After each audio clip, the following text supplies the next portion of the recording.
저는 안양대학교 선교대학원에 다니고 있는 정락진입니다. 저는 지금부터 한국 내의 이주민 실태와 그리고 문제, 그리고 그들을 향한 선교 방향을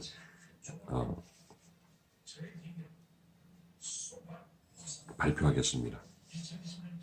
첫 번째로 한국 사회의 이주민 실태를 보겠습니다.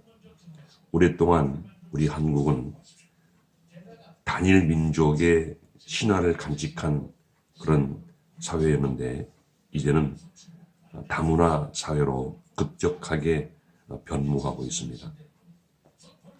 1980년대 후반부터 외국인 이주민들이 들어왔고, 또 1990년도 초반부터 결혼 이민자들이 들어왔고, 2000년 이후부터는 외국인 유학생들도 크게 숫자가 늘고 있습니다. 그래서 이제 대한민국은 단일 민족이 아닌 다문화 사회로 급격하게 우리의 사회의 모습이 변모하고 있습니다. 한국에 거주하는 이주민 나라의 상황을 볼 때 1980년도에는 약 4만 명, 1990년도에는 약 10만 명, 2000년도에는 49만 명, 2005년도에는 74만 명, 2010년도에는 126만 명, 2015년도에는 189만 명, 2017년도에는 210만 명, 2018년도에는 236만 명, 2019년도에는 약 252만 명 정도 된답니다. 나라별로 통계를 볼 때에 중국이 약 110만 명, 그리고 베트남이 1위가 중국이고 2위가 베트남으로서 약 17만 명, 세 번째로 태국이 15만 명, 5위가 우즈베키스탄, 필리핀이 6위로서 약 6만 명, 캄보디아가 8위로서 4만 7천 명, 몽골이 9위로서 4만 5천 명, 스리랑카가 14위 2만 6천 명, 미얀마가 16위 2만 4천 명, 파키스탄이 21위로서 1만 2천 명, 22위가 말레이시아 1만 2천 명, 기타 9만 7천 명 정도 된답니다. 그렇게 해서 2019년도 11월 달까지 한국 사회에 머물고 있는 이민자의 수가 약 255만 명 정도 된다는 거죠. 우리 한국 인구, 총 인구 약 5천만 민족인데, 거기에 반해서 이주민 이민자의 수가 약 5%에, 우리 한국 인구 전체의 5%가 되는 겁니다. 그 중에서 가장 많은 집단이 이주 노동자의 모습입니다. 여기다가 단기사증 서류 미비자, 다시 말해서 불법 체류하는 분들도 약 30만 명이 넘는다라고 본답니다. 한국에 와서 일하는 이주 노동자들의 95%는 거의 숙련되지 않은 미숙련, 저숙련 노동자이고 5% 정도만이 전문직에 일하는 그런 분이랍니다. 저숙련 노동자는 국내에 와서 중소기업, 제조업체, 또 건설 현장, 농장, 양식장, 어선, 그런 데서 일하고 있고요. 또 한국에 들어온 이주 노동자들뿐 아니라 이제 국제 결혼 이주민도 약 24만 명 정도 높답니다. 외국 국적으로 온 분들이 약 15만 명, 또 혼인 귀화해서 온 분들이 10만 명 정도. 2019년도에 외국인 유학생이 약 160만 명 정도. 그렇게 되는 거죠. 두 번째로 이주민 노동자의 권리와 그들의 삶의 모습을 봅니다.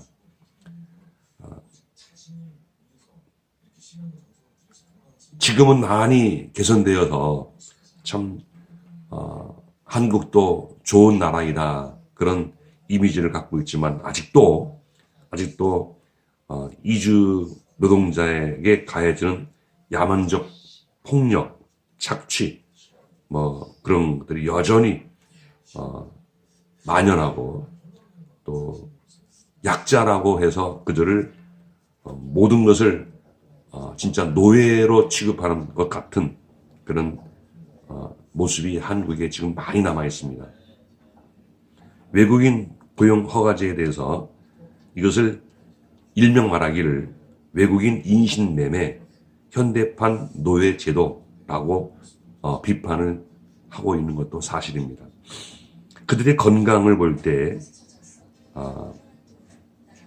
3D 직종 어렵고 difficult, 지저분하고 dirty, 또 위험하고 dangerous. 자관 안 좋은 직종은 더럽고 힘들고 무섭고 위험하고 그런 직종은 다 그분들이 맡아서 일을 합니다. 한국인들이 일을 안 하니까 그분들이 일을 하는 겁니다. 어찌 볼 때 한국인들이 해야 할 일들을 그분들이 와서 자리매김을 해주는 거죠. 그러면 어찌 볼 때 그분들은 참 우리가 대접을 잘 해야 합니다.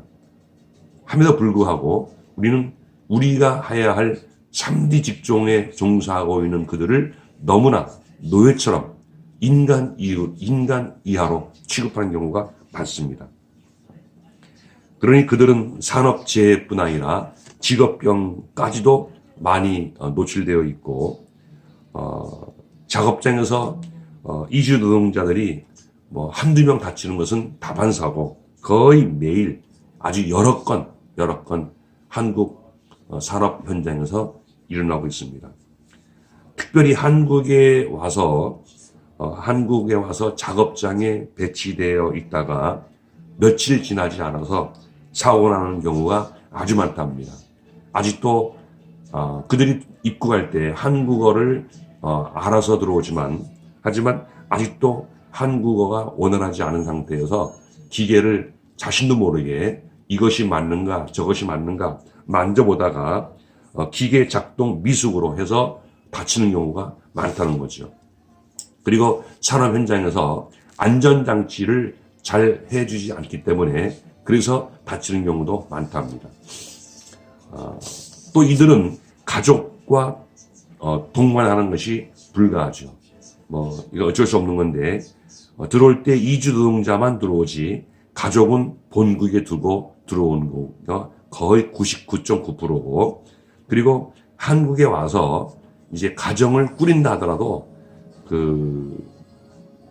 한국에 온 분들만 비자가 허락되기 때문에 한국에서 낳은 이주민들의 자녀는 불법 체류가 되는 겁니다. 그래서 이분들도 이 아이들도 정말 열악한 상황에서 생활하거나 아니면 모국 본국으로 어쩔 수 없이 돌려보내는 그런 경우가 많답니다. 결혼 이민자를 볼 때 가정폭력이 심합니다. 2000년 7월에는 부산에서 한 베트남 여성이 정신질환을 앓고 있는 한국인 남편에게 구타를 당하고 끝내 흉기로 찔려 피살당하는 경우를 발생했습니다. 숨진 여성은 한국 남편이 정신질환을 앓고 있는지를 전혀 몰랐다는 거죠. 이것은 국제결혼 중개업자가 그 남편의, 한국인 남편의 병력을 이주민 여성에게 알려주지 않았기 때문인 겁니다. 이건 사기입니다. 이런 사건이 많은데, 강원도 홍천에서, 경상도 양산에서, 전라도 곡성에서, 2014년 8월에는 충청남도 천안에서 임신한 지 7개월 된 캄보디아 출신 여성을 남편이 그 보험금을 노리고 교통사고로 위장해서 이제 이주민 여성을 피살시키는 그런 사건도 일어났습니다. 한국에 와 있는 이주민들, 자기들끼리 서로 다투고 쌈박질하고 또 칼부림 나고 그런 경우도 있는가 하면, 또 한국에서 한국으로 결혼해서 올 때 한국에 있는 한국의 남편이나 남편의 가족이나 지인들로부터 폭행을 당하고 그런 경우도 많답니다. 이러한 통계는 극히 일부일 것이고, 지금도 우리가 알 수 없는 또 볼 수 없는 사각지대에서 수많은 이주민들이 수많은 억울함을 당하고 있는 것이 사실입니다.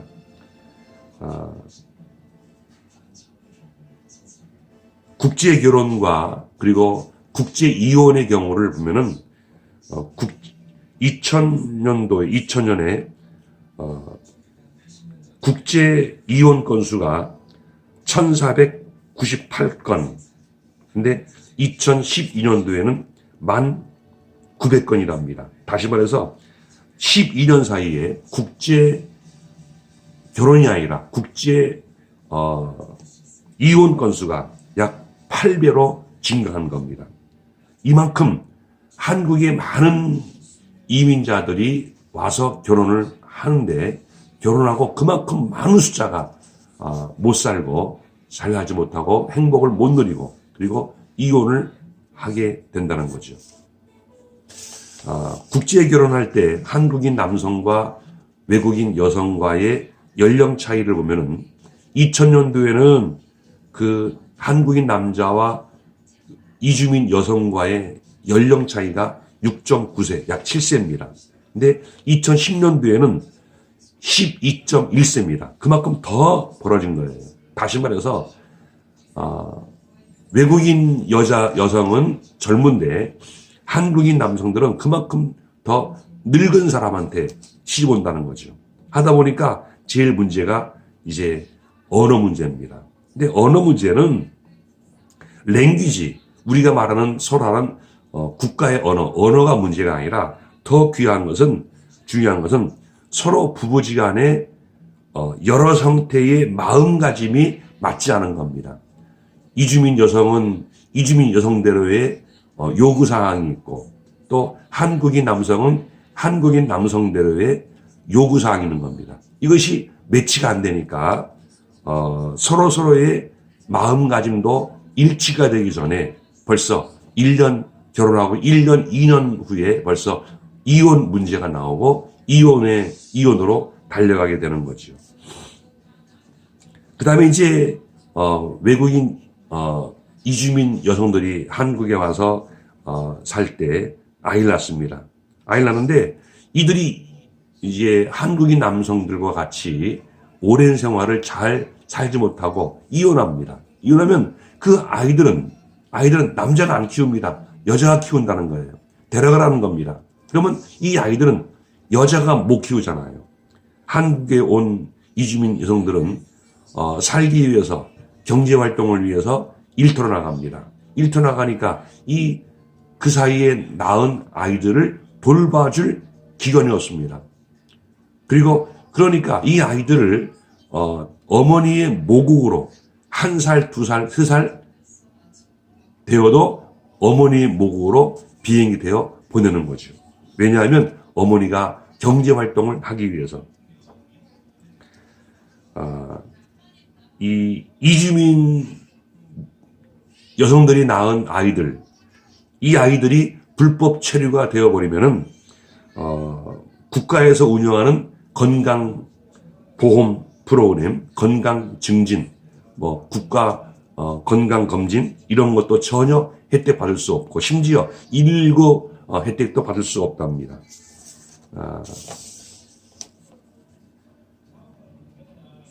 그리고 이주민 이주민 가정이 낳은 아이들을 학교에 시간이 되어서 입학시킬 때 여러 학교에서 서로 그 아이를 입학받기를 꺼려한답니다. 예를 들면 A라는 학교로 보면 A라는 학교에서 왜 이 아이를 우리 학교에 보냈냐? 저 옆에 B 학교로 보내라. 그럼 B 학교 가니까 C 학교로 보내라. 그런다는 겁니다. 한마디로 우리말로 뺑뺑이식으로 돌리는 거죠. 하다 보니까 벌써 이 아이들은 처음부터 어린아이 때부터 이제 왕따를 당하고 돌림당하는 거죠. 그래서 이러한 것을 위해서 이주민 차별 시정과 차별금지법이 시행되어져야 한다는 거죠. 요즘에 국회에서 많이 차별금지법이라는 말이 나오는데 우리가 이를 정말 넓게 봐야지 좁은 모습으로 보지 말고 정말 이들을 끌어안고 이들도 인간이고 하나님의 피조물이고 우리와 똑같은 분들인데 이들을 정말 사랑하는 그런 모습이 우리 대한민국 국민들에게 특별히 기독교인들에게 있어야 한다고 생각합니다. 국적이나 인종이나 민족 또 여러 가지 장애가 있다고 해서 차별한다. 그건 진정한 문명이 아니고 야만인에 불과한 겁니다. 정부가 다문화 시설 건설을 외치고 있습니다. 하지만 아직도 우리 사회의 많은 분들이 마음가짐이 사랑하는 마음으로 바뀌지 않으면 진정한 선진사회, 선진국가로 가기가 힘들 겁니다. 차별금지법이 제정되어진다 하더라도 갈 길은 멉니다. 사회의 근본적 분위기와 토양이 바뀌지 않으면 차별금지법이 제정되어도 차별은 여전히 만연할 겁니다. 미국 사회가 세계에서 1등이라는데 지금도 미국 사회에서는 흑인들을 차별합니다. 그래서 한국 사회가 좀 더 다양성을 존중하고 여러 다민족을 연합할 때에 정말 한국을 살기 좋은 나라로 만들고 한 단계 더 업그레이드 시키기 위해서 사회적 소수자를 존중하는 그런 온 국민의 기본 자세가 바르게 되어야 할 거라고 생각합니다. 세 번째로 그래서 저 본인은 저희 교회에서 이주민 사역을 하려 합니다. 특별히 여러 이주민 가운데서 네팔 출신 이주민들을 선교하려고 계획하는데 이주민 사역에 대해서 첫 번째로 교회 내에 저희 교회 내에 이주민 교회를 설립하고자 합니다. 그래서 이주민들에게 무료로 교회와 장소와 자리를 제공해 주고서 그들만의 교회가 세워지도록 모든 것을 지원하려고 합니다. 두 번째로 주일 예배와 주간 교육을 실시하고자 합니다. 그들로 하여금 자발적으로 모이게 하고 자발적으로 예배를 드리게 하고 또 자발적으로 스스로 공부하도록 만들어주고 그래서 스스로 자신들만의 교회를 만들어서 그들만의 교회가 설립되도록 돕겠습니다. 그리고 그들을 주간에는 또 모이게 해서 이주민들을 위한 여러 가지 아카데미를 신설해서 제공하겠습니다. 여기에 들어가는 거의 모든 비용은 본 교회에서 제공해서 이들로 하여금 모든 것을 교육받도록 하겠습니다. 예를 들어서 분기별로 네팔의 중요 민속 절기 행사를 실시하고자 합니다. 제가 물론 연구해야겠죠. 연구를 해서 많이는 못하고 1년에 한 두세 번씩 해서 평균 분기별로 해서 네팔의 중요한 민속 절기 행사를 진행하고자 합니다. 두 번째로 월별로 이주민들을 향한 생일 파티를 열어주려고 합니다. 세 번째로 네팔인들이 한국에 와서 겪는 심리와 또 어려움, 아픔, 또 그런 불이익 당하는 것, 그런 것들을 생활 상담을 해주는 그런 시간들을 갖기로 할 겁니다. 특별히 이걸 위해 전문가를 초청해서, 물론 이 전문가를 초청하는 비용도 본교회에서 지출을 해서 이 이주민들을 1대1로 해서 심리 상담 또 생활 상담을 해 주려 합니다. 또 네 번째로 연 1회로 네팔인들만 모이는 소풍 아니면 나들이 같은 그런 야외 행사도 갖기로 하겠습니다. 여러 민족이 있는데 하나님께서 제 마음속에 특별히 네팔인들을 사랑하라 그런 마음을 주신 것 같아요. 그래서 네팔 종족을 향한 이주민 선교를 하고자 합니다. 그 다음에 네 번째로 본교에서는 이주민 사역을 위한 스텝을 선정해서 이주민 교회로 파송할 것인데, 거기 필요한 스텝을 1명 내지 2명 정도만, 꼭 필요한 인원 정도만 선정해서 이주민 교회로 파송하려 합니다. 그래서 본교회 성도들과 이주민 사이에 서로의 경계심 또 차별의식을 없애버리고, 그리고 서로 우리 본교회 교인들, 한국인들이 이주민들을 돕는 그런 스텝의 자리에서 일하도록, 섬기도록 그렇게 만들고자 합니다. 그 다음에 본교회에서는 일정한 선교비를 지출케 할 겁니다. 그리고 이주민 교회 재정 관리는 본교회 스텝과 그리고 이주민 중에서의 대표자를 선정해서 공동으로 같이 관리하도록 하겠습니다. 이것이 맞는지는 모르겠는데 아직까지는 저의 선교 철학은 그렇게 되어 있습니다.